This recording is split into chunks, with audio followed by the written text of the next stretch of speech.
triplex villas at Bachpalli, APR Projects. అంటే మీ బోటోళ్ళు అంటే ఇక వ్యాస్ట్ హిస్టరీ మీదంతా అటు తెలుగుదేశం కావచ్చు, కాంగ్రెస్ కావచ్చు, ఇంటర్నల్ పాలిటిక్స్ కావచ్చు. మీరు ఇటీవల గల్లా అరుణ్ గారు ఒక పుస్తకం రాశారు ఆత్మకథలాగా. అందులో కాంగ్రెస్ పార్టీ పాలిటిక్స్ రకరకాల అవన్నీ ఉన్నాయి. అట్లాగా మీరు కూడా ఏమన్నా రాసే ఉద్దేశం ఉందా? మీ నాకేం లేదు, నా స్పీచెస్ ఒక బుక్, పార్లమెంట్ స్పీచెస్. నేను అనేది మీ పొలిటికల్ ఏం పెద్ద అనుభవం కాదు, మన అనుభవం ఈ రాబోయే తరాలకు ఏమైనా. మీరు ఎన్టీ రామారావు గారితో పనిచేశారు, చంద్రబాబు గారితో చేశారు, చిరంజీవి గారితో పనిచేశారు, రాజశేఖర రెడ్డి గారితో సాన్నిహిత్యం ఉంది, జగన్మోహన్ రెడ్డి గారి దగ్గర పనిచేశారు. ఇంతమంది స్టార్ వాట్స్ దగ్గర పనిచేసినప్పుడు మీకు లేకుండా ఎట్లా ఉంటే మంచి అనుభవాలు? అనుభవం అంటే ప్రజలకు ఉపయోగపడేటువంటి వాళ్ళను స్ఫూర్తిదాయకంగా what to do and what not to do అని ఉంటుంది కదా, అది తెలుసు కదా జనానికి. ఒకటే పారామౌంట్ ఇంపార్టెన్స్, మనం ఏ నిర్ణయం తీసుకున్నాడో ప్రజలకు ఇది ఉపయోగపడుతుందా లేదా, ఎంతవరకు ఉపయోగపడుతుంది. Parliament, the relevance of the parliament has been decreasing. మొన్న మనం చూస్తే బాహాబాహి కొట్టుకునే పరిస్థితి వచ్చింది పార్లమెంట్లో. చాలా ఘోరమైన విషయం. మీరు దాదాపు 2 పర్యాయాలు రాజ్యసభ పెద్దల సభలో ఉన్నారు. పెద్దల సభకి పేరు మారిపోయింది ఇక్కడ. సరే, ఇక్కడ ఈ సెకండ్ ఛాంబరు ఎట్లా ఉందో మనం చూస్తున్నాము. అక్కడ రాజ్యసభలో కూడా ఇట్ ఈస్ నో డిఫరెంట్. దాని మీద మీ కామెంట్ ఏంటి? నేను అందుకే ముందు చెప్తున్నాను, నేషనల్ క్యారెక్టర్ తగ్గిపోయింది. ఫస్ట్ పార్లమెంటుకు, సెకండ్ పార్లమెంటుకు, థర్డ్ పార్లమెంట్ చూడండి మీరు, దాని కాంపోజిషన్ మారింది. కాబట్టి అది first parliament freedom fighters, educated people అంతా ఉన్నారు.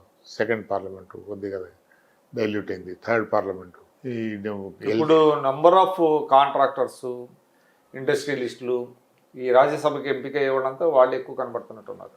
నీకు అటువంటి వాళ్ళు అవసరం వచ్చినారు. వీళ్ళకు పార్టీ నాయకులు ఉన్నారే, వాళ్ళకి ఇటువంటి వాళ్ళు అవసరం ఉంది. కాబట్టి వీళ్ళని ఇన్వైట్ చేసి మధ్యలో వేరే పార్టీలు, ఈ పార్టీలు రాజీనామా చేసి ఆ పార్టీలకు మార్పించుకోవటం ఇవన్నీ చేస్తున్నారు కదా. కాబట్టి వాళ్ళదే ప్లేయర్స్దే మిస్టేక్ కాదు.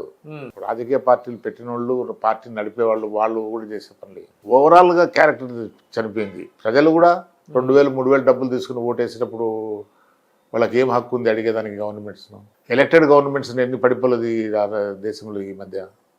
ఎలక్టెడ్ గవర్నమెంట్స్ని పడగొట్టేసినారు, రూలర్స్ పడగొట్టారు. కాబట్టి ప్రజలు ఈ రూలర్స్లో డిఫరెన్స్ ఏం లేదు, క్యారెక్టర్లో అందరూ దిగజారిపోయారు. అంటే దీనికి ఏమి సొల్యూషన్ లేదంటారా? దానికి సొల్యూషన్ ఉంటుంది. ఇంతకన్నా వర్స్ట్ సినారియోస్లో ఉన్నాయి కొన్ని దేశాలలో. దాంతో పోలిస్తే మంది బెటర్ అంటారా? బెటర్. ఆంధ్రప్రదేశ్ ఎటువంటి రాష్ట్రం, చాలా గర్వపడేవాళ్ళం. ఫ్లోర్ పైన మాట్లాడేటప్పుడు లేచి నిలబడితే ఎంత గర్వంగా ఉండేది మాకు. ఆ గర్వంగా మనం మీ లీడర్షిప్ కావచ్చు, మీ స్టేట్ కావచ్చు, ఏదైనా కూడా బేసిక్గా మనం అనుకుంటాం. కానీ మనం ఉండే పార్టీ ఎటువంటిది, అంటే మనం వచ్చిన రాష్ట్రం అటువంటిది, వాటి విలువ మాకు ఉంటుంది కదా. ఇప్పుడు రాష్ట్రం చిన్నదైపోయింది. అన్ని పార్టీలు దాదాపుగా ఒక విధంగానే ఉంటున్నాయి. అందరి ప్రవర్తన కూడా ఒక రకంగానే ఉంటుంది, ప్రజాప్రతినిధులు. కానీ పార్లమెంట్లో ఇట్లా జరగడం అనేటువంటిది గతంలో మనం ఇప్పుడు చాలా ఘోరం. ఇప్పుడు ఒక ఇష్యూ ఉంది, ఆ ఇష్యూలో వీళ్ళు ఒక పార్టీ ఒక స్టాండ్ తీసుకుంటుంది. ఆ స్టాండ్ మామూలుగా ఈ అపోజిషన్ ఉండేవాళ్ళు, రూలింగ్లో ఉంటే వేరే అదే స్టాండ్ తీసుకునేవాళ్ళు. కానీ ఇక్కడికి అపోజిషన్ వచ్చిన తర్వాత వీళ్ళు భిన్నంగా ఉంటారు. వీళ్ళు రూలింగ్లో ఉన్నప్పుడు అగ్రి అపోజిషన్లో వచ్చేలాగా మారిపోతున్నారు. అందువల్ల ప్రజల శ్రేయస్సును దృష్టిలో పెట్టుకుని నిర్ణయాలు చేయటం లేదు అనేది మెజార్టీగా నాకు అనిపించింది. ముఖ్యంగా అంటే ఇటీవల జమిలీ ఎన్నికలు అనేది చాలా అంటే అందరూ మాట్లాడుతున్నారు దాని మీద. ఆల్రెడీ బిల్ ఇంట్రడ్యూస్ చేశారు. ఒక ఇది చెప్పండి, ఆ జమిలీ ఎన్నికల వల్ల దీన్ని తీసుకురావటం వల్ల, ఎందుకంటే కాన్స్టిట్యూషనల్ ఛాలెంజెస్ చాలా ఉన్నాయి అది చేయటానికి. సరే, అది ఇప్పుడు 29లో అవుద్దా, 34లో అవుద్దా, అది పక్కన పెడితే ప్రాంతీయ పార్టీలను దెబ్బతీయటానికే దీన్ని ముందుకు తీసుకొచ్చారనేటువంటి వాదన ఒకటి ఉన్నది. ముఖ్యంగా మీరు ఒక ప్రాంతీయ పార్టీకి సుదీర్ఘకాలం ప్రాతినిధ్యం వహించారు, ఇప్పుడు వహిస్తున్నారు. బీజేపీ కూడా ఇక్కడ ఆంధ్రప్రదేశ్లో కావచ్చు, సరే తెలంగాణలో కూడా వాళ్ళు ఈ ప్రాంతీయ పార్టీలని దెబ్బతీసి ఎదగాలి అనే వ్యూహం వేస్తున్నారు అనేటువంటిది ఒక టాక్ ఉందండి. దాని మీద మీ అభిప్రాయం ఏంటి? అంటే నాకు తెలిసిన ఇన్ఫర్మేషన్ వచ్చి నేషనల్గా లెవెల్లో 2-3 పార్టీల కన్నా ఎక్కువ ఉండకూడదు అనేటువంటిది వాళ్ళకు ప్రగాఢంగా బలంగా ఉంది వాళ్ళ అభిప్రాయం. దాని ప్రకారం మిగతా పార్టీలంతా ఉండకూడదు అనే అంటే ఇప్పుడు ఎన్డీఏలోనే దాదాపు 40 పార్టీలు ఉన్నాయి కదా ఉన్నాయి. చిన్నచితక. ఉన్నాయి, అన్ని కొట్టుకుంటూ వస్తున్నారు కదా. లేకుంటే శివసేన పార్టీ నాకు అర్థం కాలే, ఇది హిందుత్వకు ప్రతీక అది శివసేన. అటువంటి పార్టీని ఒకప్పుడు మన శ్రీరంగం విగ్రహాలు మన కర్ణాటక మన రూలర్స్ ఉన్నారే, మొఘల్ రూలర్స్ కానీ, మన ఖిల్జీ కానీ, అల్లావుద్దీన్ ఖిల్జీ, మహమ్మద్ తుగ్లక్, గజని, గజని, వీళ్ళంతా టెంపుల్స్ లో ప్రాపర్టీస్ అంతా కొల్లగొట్టారు.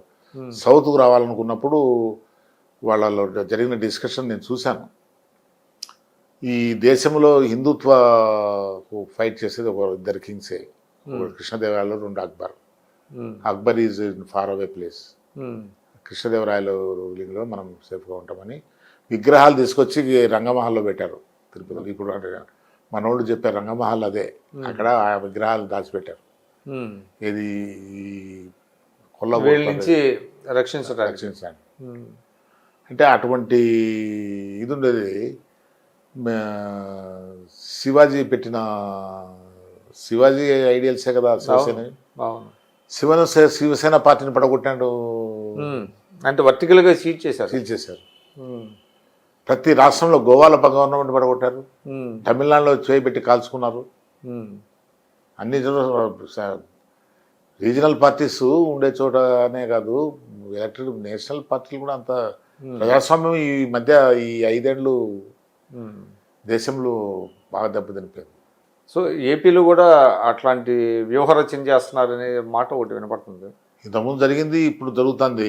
ఇంతకుముందు జరిగి దెబ్బతిన్నారు. ఇందిరాగాంధీ చేసింది కదా, ఎన్టీ రామారావు గారిని దించి ఏదో చేయాలని చూసింది, కానీ ఫెయిల్ అయిపోయినది. అంటే అటువంటి లీడర్స్ లేరు కదా, అది తక్కువ అన్నారు. అంత ప్రజల అభిమానాన్ని అంత ఎక్కువగా చూడకున్న లీడర్స్ కనిపించలే. అట్లా ఉంటే కన్నా వీళ్ళ ఆటలు సాగవు. కానీ అటువంటి లీడర్స్ లేరు కాబట్టి ఇలా ఇది జరుగుతుంది. ఇప్పుడు కూడా జరుగుతుంది. ఇప్పుడు కూడా కుయుక్తులు జరుగుతున్నాయని మాకు తెలుస్తున్నది. జరుగుతున్నాయా? జరుగుతున్నాయి. అట్లా ఏది మన స్టేట్లోనా? అంటే ఏం కుయుక్తులు అంటారు? అంటే స్టేబుల్ గవర్నమెంట్స్ని పడగొట్టేయాలా, వీళ్ళు వాళ్ళ బెక్కన్ కాల్లో ఉండాలి. ఇక్కడ వచ్చే అధికారానికి వచ్చేవాళ్ళు వాళ్ళని ఎప్పుడైనా తోసేయచ్చు. ఇది ఎన్డీఏ భాగస్వామ్య పక్షాలు అయినప్పటికీ బీహార్లో కూడా చేస్తున్నట్టున్నారు కదా. చాలా చోట్ల జరుగుతున్నాయి. కొన్ని వాళ్ళ పార్టీ ఎఫర్ట్స్ కూడా దీనికోసమే కొందరిని పెట్టారు. చూడండి, నేను అందుకే ఎంత కష్టమైన టైంలో ముఖ్యమంత్రి పదవి తీసుకుంటానని అడిగాను చంద్రబాబు నాయుడు గారిని. అన్నా చేయగలుగుతావని. ఎందుకు రామచంద్ర గారిని ప్రతిసారి ఇట్లా అంటారు? లేదన్నా చాలా క్రిటికల్గా ఉండబోతుంది. అంటే ఒకవైపు రాష్ట్రంలో స్టేట్ ఫైనాన్సెస్ తను సర్వే కావాలా, తనను డీథ్రోన్ చేసే ఎఫర్ట్స్ ఏమేమి ఉన్నాయో అన్ని పడగొట్టాలా. రెండోది ఇక్కడ ఏమేమి డెఫిషియన్సీస్ ఉన్నాయో అన్ని రికూప్ చేసుకోవాలా. ఆ రిసోర్స్ అన్ని మొబిలైజ్ చేసుకొని డెవలప్ చేసి ప్రజలకు ఇవ్వాలి. చాలా కష్టమైన. అంటే ఇప్పటికీ చాలా మంది ఎందుకంటున్నానంటే జగన్మోహన్ రెడ్డి గారి మీద చాలా కేసులు ఉన్నాయి. సిబిఐ కేసులు ఉన్నాయి, ఈడీ కేసులు ఉన్నాయి. నాకు తెలిసి హిస్టరీలో, అంటే ఇండియన్ హిస్టరీలో ఇంత సుదీర్ఘకాలం బెయిల్ మీద ఉండి ఇంకా ట్రయల్ కూడా మొదలు పెట్టనే ఈ పొద్దుటికి పరిస్థితి ఉంది. అంటే ఆయనకి ఏదో ఒక అదృశ్య శక్తి ఏదో కాపాడుతుంది అని అది చాలా మందికి ఒక డౌట్ ఉంది. అది ఇప్పుడు ఇంకోటి మీరు బాగా అబ్జర్వ్ చేస్తారు, is a Christian, is awfully corrupt, internationally notorious corruption. ఈ రెండు అపోజ్ చేస్తుంది పైన BJP. At there is a suspicion ఇది 100%. CBI premier agency, investigating agency చేసి ఒక కల్ప్రిట్ ఒక మర్డర్ కేసులో అక్యూజ్డ్ అని తెలిస్తే అతన్ని అరెస్ట్ చేయలేకపోయింది గవర్నమెంట్. విచిత్రం ఏంటంటే సుప్రీంకోర్టు అభిప్రాయపడింది, ఎందుకంత డిలే జరుగుతున్నది, ట్రయల్ కూడా మొదలవలేదా అని సుప్రీంకోర్టు ఆశ్చర్యపోయే పరిస్థితి వచ్చింది. సుప్రీంకోర్టు తెలీదా, వాళ్ళ జడ్జెస్ తెలీదా ఇంతకుముందు? వాళ్ళు ఏదో ఒక ఫామ్ లో తీసుకురావచ్చు కదా, దాన్ని జరుగుద్దేమో చూద్దాం. అదే ఇప్పుడు కొద్దిగా ఆశ వస్తున్నది. అని ఎందుకు చెప్తున్నా అంటే ఇటువంటి ఎన్ని ప్రజలకు సంకేతాలు పంపిస్తున్నారు కదా మీరు. అంతటి పవర్ఫుల్ గవర్నమెంట్స్ ని పడగొట్టేశారు. రీజనల్ పార్టీస్ అధికారం లేకపోతే మామూలు విషయం కాదండి. ఎక్కడ నేషనల్ పార్టీస్ ఫెయిల్ అయితే అక్కడ రీజనల్ పార్టీస్ పొందాం. ఆ రీజనల్ పార్టీస్ సర్వైవ్ కావాలంటే అక్కడ చరిష్మాటిక్ లీడర్స్ కావాలి. ఎన్టీ రామారావు మాదిరి అటువంటి వాళ్ళని మీరు తమిళనాడులో చేపెట్టి సార్ అది డీప్ రూటెడ్ ఫిలాసఫీ ద్రవిడియన్ మీరు ఏం చేయలేకపోయారు. అది వీటన్నిటిని మించింది ద్రవిడియన్ philosophy. నేను అక్కడ స్టూడెంట్ గా ఉండి చూశాను, చాలా కష్టం వాళ్ళని డీప్ రూట్ చేసేది. బట్ అంటే దే మేడ్ సమ్ అటెంప్ట్స్ కదా, చేశారు. ఆమె శశికళ జైలు పంపించారు. ఇవన్నీ కూడా ఏం పెద్ద ఏం లేదు, ప్రూవ్డ్ బూమరాంగడ్. మళ్ళా ఇప్పుడు ఇప్పుడు రేపు కాన్స్టిట్యూషన్ అమెండ్మెంట్ దాన్ని చేయాలంటే does they not require the support of Stalin? ఎందుకు అవసరం లేదు కదా, మీకు 2/3 కదా మెజార్టీ, అంటే సగం రాష్ట్రాలే అప్రూవ్ చేయాలి. రాజ్యసభలో వీళ్ళకి ఎక్కడుందండి మెజార్టీ? 2 సభల్లో ఇది కావాలి కదా. నాకు ఆశ్చర్యం, వీళ్ళకు కాన్స్టిట్యూషన్ అమెండ్మెంట్స్ తేగలుగుతారా? తెచ్చేదానికి ఎంత క్యాజువాలిటీస్, ఎంత ఈ ప్రజాస్వామ్యాన్ని దెబ్బతీస్తారు. మీకు నమ్మకం ఉందా వచ్చే 5 ఏళ్లలో జగన్మోహన్ రెడ్డి గారి మీద ట్రయల్ మొదలయ్యి ఏదో ఒక లాజికల్ కన్క్లూజన్కి వస్తాయి ఈ కేసులన్నీ? అని Jaganmohan Reddy politically was assassinated, which he deserves. Assassinated by himself, అంటే హరాకిరి అంటాం. అదే హరాకిరి, కరెక్ట్. క్లోజ్ ఫ్రెండ్స్ కు సపోర్ట్ చేసినాడంటే అది కూడా తన వ్యక్తిగతంగా తనకు మేలు జరిగేది. అంటే వైఎస్ అవినాష్ రెడ్డి లాంటి వాళ్ళకి పేర్లు చెప్పాను కానీ కొంతమందికి హెల్ప్ చేసి కొంతమంది ధనవంతులు అయ్యేదానికి దోహదపడ్డాడు, కానీ అది కూడా జరిగింది ఏమిటంటే అల్టిమేట్ గా తనకే లాభం వచ్చాడు. కాబట్టి సర్వైవ్ దానికి వీళ్ళు చేసేటువంటి కుయుక్తులు ఇవన్నీ. ఇంకోటండి, వాళ్ళ సోదరి షర్మిల గారు పిసిసి అధ్యక్షురాలుగా ఉన్నారు. ఏమన్నా కాంగ్రెస్ పార్టీ రివైవ్ అవ్వడానికి ఏమైనా అవకాశం ఉందా ఏపీలో? కాంగ్రెస్ పార్టీకి రివైవ్ అయ్యే అవకాశాలు చాలా ఉన్నాయి, ఒక ఏపీలోనే కాదు, మొత్తం కంట్రీ లెవెల్. ఎందుకంటే నేషనల్ పార్టీగా బీజేపీ కూడా ఫెయిల్ అవుతుంది. ఫైనాన్షియల్ గా కూడా కంట్రీ పరిస్థితి బాగాలేదండి. బాగాలేదు. మరి మనం 3rd లార్జెస్ట్ ఎకానమీ అనేది బలహీనమైన కంట్రీస్ తో పోల్చుకొని మనం ఎదుర్కొంటున్నాం అంతే. చెప్పండి, ఎంతవరకు పావర్టీ లైన్ లోంచి బయటికి తీసుకొచ్చారు? హంగర్ ఇండెక్స్ లో చాలా ఘోరంగా ఉంది ఇండియా పరిస్థితి. బిలియనీర్స్ పెరిగిపోయారు, ఎకనామిక్ ఇన్ఈక్వాలిటీస్ పెరిగాయి. జస్టిస్ ఎక్కడ జరుగుతున్నది? పార్లమెంట్ లో జస్టిస్ ఎక్కడ ఉందండి? పార్లమెంట్ లో లిబర్టీ ఉందా? ఫ్రీగా మాట్లాడొచ్చునా? మాట్లాడలేము. కానీ ఇప్పుడు I'm the victim. Parliamentary liberty కట్టేయాలి దాంట్లో నేనే విక్టిమ్. కానీ తాజా పార్లమెంటు సెషన్ ఇవన్నీ చూస్తే కాంగ్రెస్ పార్టీ కూడా అనవసరంగా వాళ్ళని డిస్టర్బ్ చేసి వాయిదాలు వేయించుకొని వాళ్ళ నెత్తి మీద పాలు పోసినట్టుంది తప్ప కాంగ్రెస్ పార్టీ కూడా పెద్ద, అంటే ఇది ప్రతిసారి ప్రజలు ఈ విధంగా గుర్తించి మమ్మల్ని మా పర్ఫార్మెన్స్ జడ్జ్ చేస్తారని అనుకుంటున్నారు తప్ప ఎప్పుడు కూడా పార్లమెంట్ను అవాయిడ్ చేస్తే అది ప్రజలకు చాలా ద్రోహం చేసినట్లు. That is the place where you can question the government. మీ అవకాశాలు మీరు పోగొట్టేస్తారు, మీకు ప్రజలు ఇచ్చిన అవకాశాలు పోగొట్టేసినారు. ఇంకా గవర్నమెంట్ ఆ విషయంలో కాంగ్రెస్ పార్టీ తప్పు చేస్తుందంటారా? కాంగ్రెసే కాదు, ఇంతకుముందు కాంగ్రెస్ రూలింగ్లో ఉన్నప్పుడు బీజేపీ వాళ్ళు చేసింది అదే కదా, వీళ్ళు ఇదే చేశారు. వాళ్ళు ఒకరు ఎక్సెప్షన్ ఏం కాదు. మీ సన్నుని రాజకీయాల్లో కానీ తీసుకొస్తున్నారా? నేను వద్దనుకు. ఇప్పుడు ఉండే రాజకీయాల్లో ఈ ఆర్థికంగా మనం తట్టుకోలేం. మీరు ఆర్థికంగా తట్టుకోలేరా? తట్టుకోలేం. అంటే మీ ఆర్థిక వనరులు సరిపోవా ఇప్పుడు ఉన్న రాజకీయాలు? సరిపోతుంది. నేను ఎందుకు డిస్కంటిన్యూ చేస్తాను? నేను కూడా హ్యూమన్ బీయింగే కదా, నా కొడుకును కూడా వారసుని, నాకు ఒక లెగసీ ఉండాలనుకునేవాడినే కదా. ఎందుకు లాస్ట్ 2 ఎలక్షన్స్ నేనే ఫైట్ చేయలే? లాస్ట్ 2 అసెంబ్లీ ఎలక్షన్ ఫైట్ చేయలేదు కదా. 30-40 కోట్లు నేను ఖర్చు పెట్టి గెలుస్తానే చేయి చాలా వచ్చిన దగ్గర. కాబట్టి ఇవన్నీ ఎక్కడ చేయగలుగుతాం మనం? యూత్కి ఎక్కువ ప్రోత్సాహం ఇస్తుంది కదా తెలుగుదేశం పార్టీ. లోకేష్ బాబు ఆయన చాలా మంది యూత్ని ఎంకరేజ్ చేస్తున్నాడు అని అంటున్నారు. ఉండొచ్చు, వాడికి చిన్న కుర్రాడు అవకాశం ఉంది అని అనుకోవచ్చు, కానీ అది మన సపోర్ట్ లేనిది వాళ్ళు ఫైనాన్షియల్ సపోర్ట్ ఇవన్నీ ఇవ్వాలి కదా. అసలు ఇప్పుడు రాజకీయాలు అనగానే ఫస్ట్ డబ్బే ముఖ్యం. ఎంత పెట్టుకుంటావు అసలు? ఈ పార్టీలో టికెట్ అడిగినోడు నేను ఆ పార్టీలో తీసుకొని నేను అరేంజ్ చేస్తాను అట్లా అని చెప్పే పరిస్థితి వచ్చేసింది. నేను అదే బాధపడేది. తెలుగుదేశం స్ట్రాంగ్ ఏరియాస్ కూడా బాగా ఎరోడ్ అయిపోతుంది. ఇప్పుడు వేరే వాళ్ళకు హ్యాండ్ ఓవర్ చేసామే, ఆ కాన్స్టిట్యూన్సీ తెలుగుదేశం కాన్స్టిట్యూన్సీ బాగా అటువంటి మా క్యాడర్ బాధపడుతుంది. వాళ్ళు చూస్తే వాళ్ళ లాయల్టీస్ వేరేగా ఉంటాయి. ఇప్పుడు ఆ పార్టీ నుంచి ఈ పార్టీకి వచ్చి టికెట్ తీసుకున్నాడు, రేపు వేరే పార్టీకి పోతే నమ్మకం ఏంటి? సో పాలిటిక్స్ వచ్చి అంత ఇదిగా లేదంటారు, అంత ఎంకరేజింగ్గా లేదు. ఇంకేంటంటే మీ ఫ్యూచర్ ప్లాన్ ఏంటి? అయితే పార్టీలకు ఏమి పెద్దగా చేయలేకపోయినాం అనేటువంటిది మాత్రం కొరత బాగుంది. ఉన్నదా? చాలా ఏం చేసాం మేము? ఏం చేయలేదు. నేను ఒక ప్రెజర్ గ్రూప్ను కూడా క్రియేట్ చేసిన, పార్టీ అండ్ ఎంపీస్ని, రైతులను, చెంగారెడ్డి గారి సహకారంతో. అయినా కూడా పెద్ద ఫెయిల్ అయినాం. పాలసీని అంటే మీరు ఒక గుడ్ పార్లమెంటరీగా పేరు తెచ్చుకున్నారు కదా, ఓ మంచి పొలిటీషియన్ గా, మంచి తెచ్చినాం. అది నా పొలిటికల్ కామెంటేటర్ గా. నా తృప్తికి తప్ప అదేముంది. అంటే ఒక రకమైన నిరాశ నిస్పృహలు నిరాశ వచ్చినాయా? నిస్పృహలు. అంటే మీ సేవల్ని పార్టీ ఉపయోగించుకుంటుందా? చంద్రబాబు గారు ప్రభుత్వంలో కానీ పెద్ద వాల్యుబుల్ సర్వీస్ ఏమున్నాయండి పార్టీకి? డబ్బులు పెట్టి నడుపుతున్నాను. ఇప్పుడు జగన్ చేసిన పని ఏముంది? అందరికి జీతాలు ఇచ్చింది, ఎక్కడి నుంచి ఇచ్చాడు? అంటే కార్పొరేట్ లెవెల్ చేయాలనుకున్నప్పుడు అట్లానే నడుస్తుంది కదా, ఏదైనా కూడా తప్పదు కదా. ఇది డిఫరెంటా? మేము కూడా డిఫరెంట్గా ఏం లేము కదా.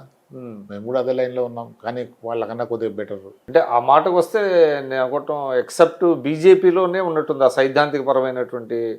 అదే బీజేపీ సైద్ధాంతిక పరంగా ఉండేది డైల్యూట్ అయిపోతుంది అని నా బాధ. అసలు ఇప్పుడు బీజేపీ నేను చెప్పాను కదా, is a Christian, is very notorious corrupt man. అటువంటి మీరు సపోర్ట్ చేస్తున్నారే against person who is comparatively better man. ఆయనకి ఇబ్బందులు కల్పిస్తున్నారు కదా. సో అంటే the sword of Democrats hanging on the head అంటారు, అట్లాంటిది ఏమైనా ఉందా? అది ఆల్వేస్ 24 hours తను ఉండే పొజిషన్ సర్వైవల్ అయ్యేదానికి జాగ్రత్తగా ఉండాలా, దాని ఎఫర్ట్స్ పెట్టాలా. ఇక్కడ స్టేట్లో రిసోర్సెస్ మొబిలైజ్ చేసుకున్నానికి దానికి ఎఫర్ట్స్ పెట్టాలా. పెట్టుబడులు తెచ్చుకునే దానికి, బ్యాంక్ నుంచి లోన్ తెచ్చడానికి, ఇక్కడ నుంచి ప్రభుత్వానికి నిధులు వస్తాయో. మీరు నాకు తెలిసి ఒక ఆర్టికల్ రాశారు, చంద్రబాబు నాయుడు గారిలో ఎక్కడా చిరునవ్వు లేదు అంటే ఈ సమస్యల వల్ల ఏమంటారా? ముఖ్యమంత్రి పదవి వచ్చినా కూడా చిరునవ్వు లేకుండా ఉన్నారు అని. అది వ్యక్తిగతమైన దాని మీద ఉంటుంది అంతేగాని. బట్ ఇప్పుడు ఒక 10 రూపాయల అప్పు ఎవరన్నా అడుగుతారంటే వాడికి రాత్రి నిద్ర మాట్లాడేవాళ్ళకు. ఆయనకి ఎట్లా నిద్ర పడుతుందో నాకు ఒకసారి అనిపించింది మొదట్లో. ఎట్లా నిద్ర వస్తుంది కానీ అంటే ఇన్ని అప్పులు, ఇన్ని సమస్యలు ఉన్నాయి కదా. రాష్ట్రానికి జరిగిన మేలు ఏంటంటే ఆయన లీడర్షిప్ అంటారు, అంతే కదా. ఎన్ని సమస్యలు ఉన్నా, ఎన్ని ఇబ్బందులు ఉన్నా, అది మీ వ్యక్తిగతమైన, పార్టీకి సంబంధించిన ఏదైనప్పటికీ the best thing that happened to the state is Chandrababu Naidu. Overcome అవుతూ ఇన్ని హడల్స్ ఓవర్కమ్ అవుతూ చేస్తున్నాడంటే మామూలు విషయం. ఓకే. పవన్ కళ్యాణ్ గారితో మీ రిలేషన్షిప్ ఎట్లా ఉంది? మామూలుగానే ఉంది. సో ఆయన కూడా చెప్తున్నారు 10 సంవత్సరాల పాటు చంద్రబాబు గారే సీఎం అని చెప్తున్నారు. అంటే బై మంచిదే. ఇప్పుడు చంద్రబాబు నాయుడు అనే కాదు, ఎనీ కేపబుల్ సీఎం. ఆయన ఏంటంటే ఒక క్లియర్ ఇండికేషన్ ఇస్తున్నట్టున్నాడు, నేనేమి ఇబ్బందులు పెట్టను, ఆయన పని ఆయన చేసుకొని ఇస్తాను. ఎందుకంటే క్యాడర్లో ఏదో ఉంటుంది కదా, మావాడే ముఖ్యమంత్రి అవ్వాలనేటువంటి ఆస్పిరేషన్స్ కొన్ని ఉంటాయి. కానీ ఆయన చాలా క్లియర్గా చెప్తున్నట్టున్నారు 10 ఏళ్ల వరకు కూడా నాకు అటువంటిది అవసరం కూడా, రాష్ట్ర భవిష్యత్తు విషయం. అది it sends good indication. Okay Ramachandra గారు, చాలా థ్యాంక్స్ మీ సమయానికి. ఇది సి రామచంద్రయ్య గారు చెప్తున్నారు, రాష్ట్రం ఎన్ని ఇబ్బందులు ఉన్నప్పటికీ, తెలుగుదేశం పార్టీలో కొన్ని లోపాలు ఉన్నప్పటికీ జరిగిన మంచి ఏంటంటే ఎన్నో సమస్యల్లో ఉన్న రాష్ట్రానికి చంద్రబాబు నాయుడు గారి నాయకత్వం లభించడం ఒక silver lining of the dark cloud అంటున్నారు. అదేవిధంగా భవిష్యత్తులో రాష్ట్రానికి పెట్టుబడులు వస్తాయి, ఉద్యోగ ఉపాధి అవకాశాలు వస్తాయని చెప్తున్నారు. అదేవిధంగా తనకు కూడా పెద్ద యాస్పిరేషన్స్ లేవు, తను ఎన్నో పదవులు, ఉన్నతమైనటువంటి పదవులు నిర్వహించాను కనుక ఎటువంటి అసంతృప్తి లేదని చెప్తున్నారు. అదేవిధంగా తన కుమారుడు కూడా ప్రస్తుత రాజకీయాల్లో ఇంకా ఆచితూచి ఒక నిర్ణయం తీసుకోవాల్సిన అవసరం ఉందని కూడా చెప్తున్నారు. ఇది రామచంద్రయ్య గారి ఇంటర్వ్యూ. నమస్కారం. సుమన్ టీవీలో మీ పర్సనల్ అండ్ బిజినెస్ ప్రమోషన్స్ కోసం కింది నెంబర్కి కాంటాక్ట్ చేయండి.